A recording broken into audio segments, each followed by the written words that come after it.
Hey everyone, it's 604 Comics here. Today I thought I'd do a video of all of the old comics that I had started collecting when I was a teenager. I didn't really know too much about comics back then, but this was, I would say, probably in the 90s, so it was right in the midst of the speculator era, where everyone was trying to buy comics and keep them in excellent condition, hoping they would appreciate in value. And I am not proud to say it, but I was part of one of those people that did that. So you're going to see a bunch of comics that I thought were going to be worth a lot of money once I grew up, but unfortunately, because there were so many released and some of them aren't really that important, they are still probably worth what I paid for them back then, and in most cases probably less. But anyways, I thought I'd just go through a trip down memory lane and show you some of the comics that I have in my short boxes. I didn't really collect too many back then. I was a young kid, no job, so I didn't really have a lot of disposable income. So some of these comics are just ones that I thought were cool and I thought were good to have. Anyways, I'm going to break this up into two parts. The first part, these are all my Marvel comics. I was a big Marvel fan when I was a kid, and I'm just going to run through some of the ones that I picked up when I was younger. So this one is actually one I got from a friend. This is The Amazing Spider-Man number 238.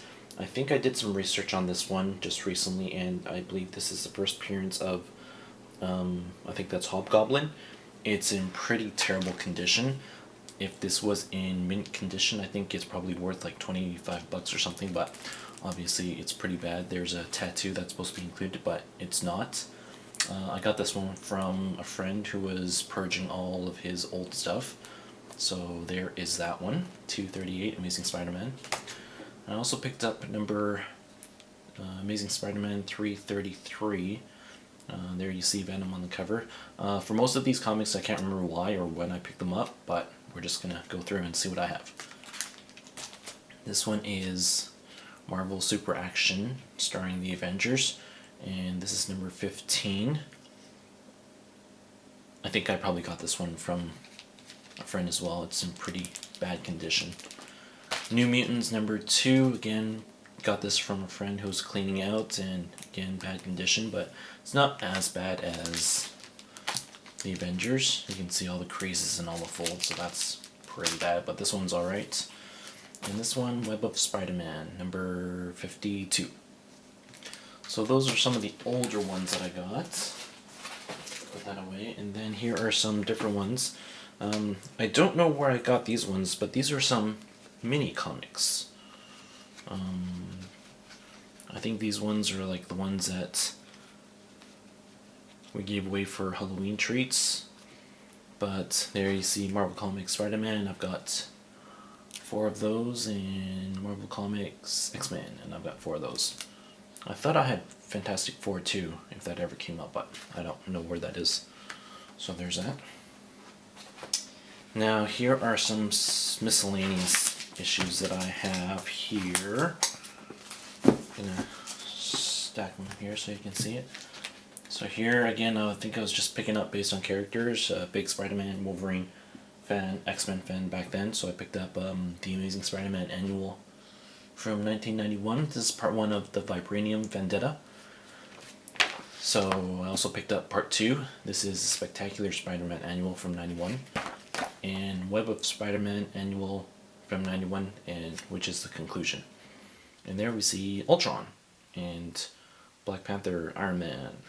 Maybe I might read that to prepare for the Age of Ultron. This is The Amazing Spider-Man Double Trouble number 2. I think this is something we got for free from school. Can't remember what the story's about, but I'm pretty sure this is something we got from school. And here we're gonna see a bunch of number 1 issues, because I thought number 1 is gonna be worth a lot of money in the future. Obviously not. But here is Cage number 1, Nomad number 1. I don't even know who this character is anymore. Maybe it's Bucky. It says Bucky / Seattle 92. Maybe I'll do some research on him. Actually, I probably won't. I don't really care. Strife, Strike Files. This is a addendum to the Executioner's song, which we'll see later. This is a #1 issue again. I think inside is just a profile page of each major player in the Executioner's song story arc. And here is another #1, The Infinity War. Apparently this was a pretty major storyline. Actually, I don't know, so I'm just going to make things up. But there is the #1 issue. From there, we lead into Warlock and the Infinity Watch, because he was on the cover of the Infinity War. I think I probably picked that one up. Again, like I said, I don't know why I picked a lot of these up. I just thought they were #1 issues, so they must be collector's items. So there's that one, #1. And I think at this point in my collecting experience, I had started a pull box. So most of these comics are going to start running in series now. You're going to see more than just #1s. So here we had Warlock and Infinity Watch #1. And we have #2, #3, #4. I don't exactly know when or which year these comics came out. I'm going to say 91 based on the annuals that we had just seen. But that was around the time I started collecting comics, because I had a cousin that was working in a comic book shop. So I got to spend a bit of time there. Warlock and the Infinity Watch #5. And that was that for the Warlock. And then here comes some more #1s. This is Cable #1. Yeah. Apparently the artist is, I think that's John Romita Jr. If that is his art, it looks pretty different from what he's doing these days. I don't know what year this is from, but it's a #1 issue, Cable. Woo! And here is #2. I don't know why I picked this one up, Wolverine 48. I think it was probably just because of, oh look, it's got a cool cover and it's got Wolverine, so let's go pick that one up. And that's the only Wolverine title I have. So those are some of the loose older ones. Next, we are going to get into my X-Men collection. So here we can see we have Uncanny X-Men #294. This is part 1 of the Executioner song. This had some special promo where each issue was polybagged and inside was a trading card. This issue I had opened because I think I actually did want to read it. So I opened this one. But of course, Speculator Era had to get one that was unopened. So this one is unopened and the card is still in there.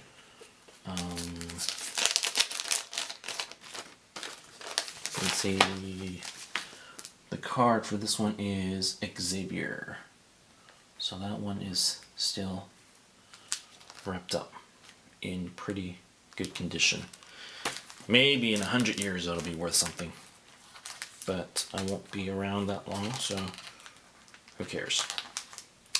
I will try to put that back in the bag later. Here is #295 of the Uncanny X-Men. This is part 5 in the Executioner song series. I have all 12 parts. It spanned across, I believe, Uncanny X-Men, X-Factor, X-Force, and X-Men. So each series had 3 parts to this whole story arc, and I got them all. They're all unopened. So that was 295, part 5 of the series. #296 of Uncanny X-Men. And this is the annual for the Uncanny X-Men. Annual from 92. I think this is when I stopped collecting. I don't remember why I stopped, but that's about the time when I stopped collecting. And here is an older one again, probably from my friend, #213, Uncanny X-Men's Wolverine fighting Sabretooth. I should probably put these in order. Uncanny X-Men #278. So this issue comes before the Executioner song. I don't really know why I picked this up. Again, it was probably in my pull box and I wasn't paying attention, but I picked this up nonetheless. Here's number 297, Uncanny X-Men. I might have picked it up because of this Mirror Island saga, but I can't remember. Number 280, X-Men. Oh, look, Cyclops. Xavier, is he dead again? Or dead for the first time? Don't know. But that's a pretty nice looking cover. I wonder if that's Jim Lee's art. It might be. Can't tell. Can't find a signature. But that is my Uncanny X-Men series collection. X-Factor, more X-Men books. So here we have X-Factor number 69. Again, part of the Mirror Island saga. X-Factor number 70. And X-Factor 73. I don't know why I skipped 2 issues there. 73, and then X-Factor number 84, which is part of the Executioner song. Yeah, this is really random.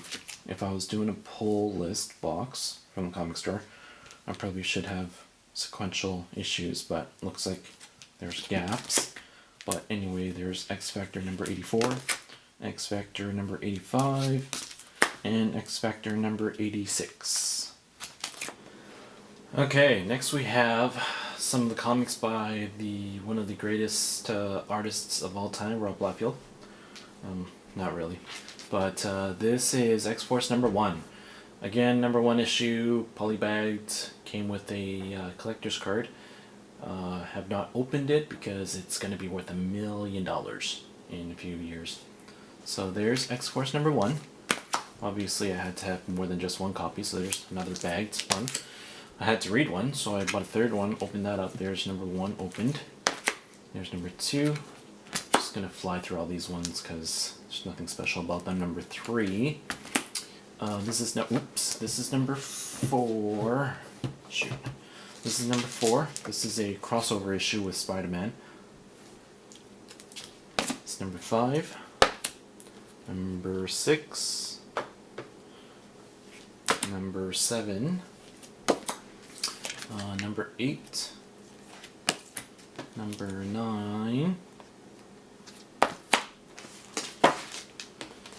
Number 10. Weapon X versus Strife. Number 11. Here we've got Deadpool versus Domino. I thought Domino was a cool character because she was a chick and she looked pretty badass. Number 11 here. Number 12. Don't know who either of these characters are. Number 13. I skipped over some issues, don't know where 14 and 15 are, but here's number 16. This is part 4 of the Executioner song. I was actually reading X-Force, so I opened this one up. But of course, here's one that is unopened and still in the poly bag, number 16. Number 17. And number 18, which is part 12 of the Executioner song and last issue in the story. And I stopped collecting X-Force after I got the annual. This is part 4 of the Shattershot story. This came out in '92. So that is my X-Force collection. Next we have one of my favorite series back then, the X-Men! Hooray! I'm sure everyone's got 5 or 6 copies of these issues right here. This is the number 1 issue, the best-selling comic in the history of comics. This is number 1. Obviously I had to get all the variant covers, so this is number 1. The way it worked was they had a bunch of different variant covers, and if you put them all together they form one big mural. Here's number 1 with Storm and Beast and Jean Grey and Professor X on the cover. Here is variant number B, I believe, with Colossus, Rogue, Gambit, and Psylocke. It's probably one of my favorite characters. Here is cover number C with Wolverine, Iceman, and Cyclops. And finally links up with cover D with Magneto. And of course, nothing is complete unless you have variant issue cover number E. This is the wraparound cover with all of those different covers in a fold-out cover. So I got that one. So I've got 5 copies of number 1, all different variant covers. And that is what contributed to this being a bestseller at over 6 million copies. So that was number 1s, and here are all the rest of them. This is number 2, Magneto on the cover. Number 3, number 4, number 5, number 6 with the lovely Psylocke.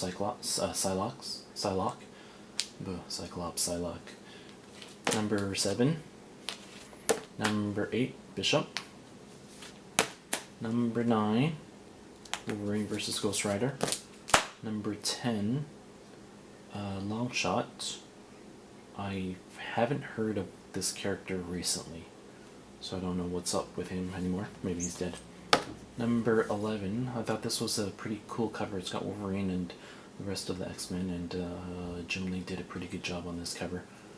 Number 11, here are the final issues of my X-Men collection. Number 12, At the Mercy of Hazard. I'm going to guess that's Hazard, but I don't know who that character is. Number 13, number 14, which is part of the Executioner Songs series. I haven't opened it, still in the poly bag. Number 15, unopened. Number 16, unopened. And finally, the Annual for X-Men, which is part 1 of the Shattershot storyline. So those are all my X-Men books. And from here, we are going to go and check out another one of my favorites back then. This is Spider-Man. There's a whole deal about Spider-Man number 1 coming out and how it was super popular. Todd McFarlane was one of the men back then. And he had started doing the art for Spider-Man. Here is number 1. This is the silver cover. There was a lot of gimmicky covers with Spider-Man. Some were in color, some had the UPC code, but this is the one I have, number 1. All new first issue collector's item, The Legend of the Arachnites, which is trying to play off of Batman Legend of the Dark Knight. Here is the color cover of number 1.